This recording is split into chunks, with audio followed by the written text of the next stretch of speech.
প্ৰধানমন্ত্ৰী নৰেন্দ্ৰ মোদী ডাঙৰীয়াৰ নেতৃত্বত অযোধ্যাত ৰাম মন্দিৰৰ নিৰ্মাণ হ'ল আৰু সবকা সাথ সবকা বিকাশ নীতিৰে সকলো আজি আগুৱাই গ'ল।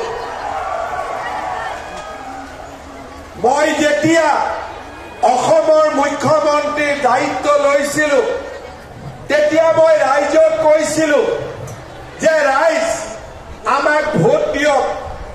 এই যে আকৌ এবাৰ মোদী চৰকাৰ গানটো আমি শুনো, তাত কি শুনো যে দুৰ্নীতি অত্যাচাৰ নিমিষতে নোহোৱা হ'ল। আজি আপোনালোকে চাব অসমত চাকৰি নামত কোনেও আজি টকা ল'ব নোৱাৰে। দুখীয়া দৰিদ্ৰ মানুহ আজি মেজিষ্ট্ৰেট হ'ব পাৰে, DSP হ'ব পাৰে, কাকো 1 টকাও ঘোষ দিব নালাগে।